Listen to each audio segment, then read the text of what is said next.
I've always enjoyed working with existing buildings and really love the kind of character that you can catch by following the existing materials and form. So for this video, I've made a small home out of an existing ruin that I found for sale in North Wales. All that's left standing are the walls, and I think it probably used to be a farmhouse. I really enjoyed doing this design and I would love to do more videos like this. So if you come across any interesting small derelict or ruined buildings that you'd like to see me develop a design for, do get in touch with the information. So what's exciting about a ruin is that it's a blank canvas, but it's already full of historic character. I'm assuming this used to be a farmhouse, and from what is left standing, it was just a traditional low-level pitched roof stone cottage. All the walls remain, but pretty much nothing else. But these large stone gable ends and door and window openings give you a really good idea of what the cottage would originally have looked like. So the first thing I did was to track down the cottage. The map on the advert didn't link directly to it, but it's got a pretty distinctive plan view, so I managed to track it down not too far away. I'll put some coordinates in the description in case it's still for sale and you want to take a look. And looking at the positioning of the building, you can see that it's oriented to have its main facade facing southeast. So through these good-sized windows, you'd get some morning to midday sun, but from then onwards, you'd really miss out on a lot of sun and have next to nothing by evening. So the usual approach to renovating a cottage like this would be to use the existing footprint and just reinstate these walls with insulation on the inside, a proper floor and a new roof. But given that this is a total ruin and you're really needing to start from scratch on rebuilding this house, I felt it was important to challenge whether that would be the best way of doing it, considering your quality of light would be hugely dictated by this orientation and very solid stone walls.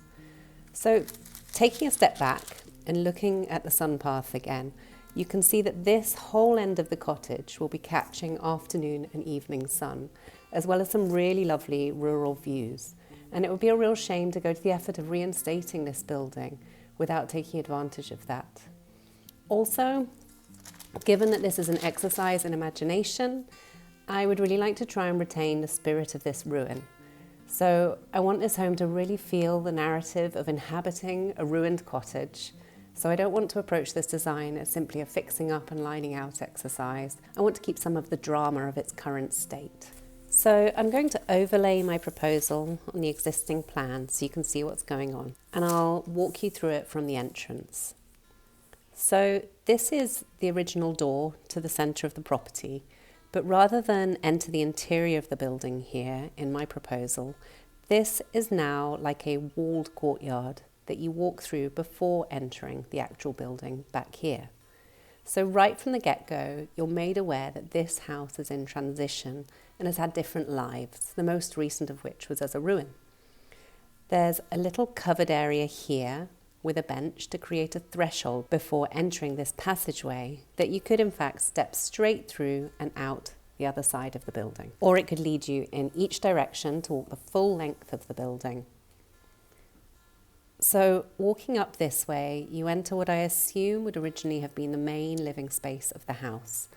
And it has this huge old stone hearth against this massive stone gable wall. It feels obvious to me that you'd want to keep this and make this the heart of the house again by getting a fireplace back into this area. So that's what I've done, but instead of fitting both the kitchen and living area kind of awkwardly into this space, because that hearth is quite difficult to work around, I've used some of this space to reveal more of the ruin in the form of another little courtyard garden. So that uncanny feeling that you get when you go into a ruin and find a fireplace that would once have been your main point of warmth and shelter, but is now totally exposed to the elements, that feeling is kind of referenced here by having both the exposed ruined walls and the fireplace visible. And it's enhanced by the contrast between the empty window opening to the courtyard versus the glazed openings internally, and between this contemporary glazed wall versus the existing stone wall running from outside to inside. And running that inside is made possible by wrapping the building externally, so putting the insulation on the outside of these walls and cladding it in timber. So from the outside, it looks like the ruin slides inside a contemporary timber building, which echoes the cottage's original shape with the pitched roof and so on. But it uses a muted black timber board-on-board finish to be as minimal as possible against the richness of the existing stone. And while we're looking at it externally, you'll see that this black timber structure sort of fragments as you reach the end of the building. And that's intentional, as this area is now the other half of the main living space and contains the kitchen. And I want this area to be catching some expansive views and lots of afternoon and evening sun. So I want to be opening it up in various ways to allow that to happen. So if we go back inside, you go from the living room with its contrasts of crisp white walls and exposed ruin and stone, through a new opening in this end gable wall and into a very contemporary and glazed kitchen area with a terrace beyond. And initially, I thought that all of these new timber elements should probably be a natural timber finish, but when I modelled it, I found that the range and richness of materials was just too much and it looked a mess. And it was only when I muted everything down into either black or white against the stone that the whole space just calmed down and you could really appreciate the richness of the stone and the vibrancy of the green landscape views beyond. So the form of this kitchen is really dictated by this end gable wall, which I've put the kitchen units against and that I've run through to allow a very indoor-outdoor way of living. So you can pull these doors back and have a food prep area outside and have the kitchen table open to a covered terrace area that runs around to an area of seating with an external fireplace and chimney. You can hide logs under these benches and you could fit the kitchen table in this space if you wanted it outside but still under a covered area. Or you could sit out here in the garden and enjoy the fireplace from the other side and maybe have a barbecue or something here.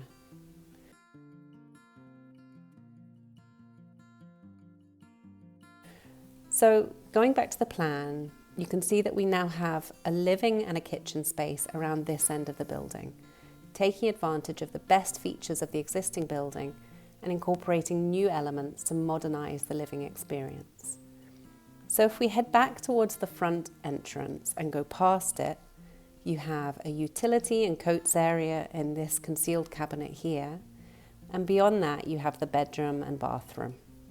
Now this part of the original building had a very low roof, so I've needed to lift the wall height slightly, which has given me the opportunity to make this end of the building look like we've slotted a new building inside of the old, rather than wrapping the ruin again.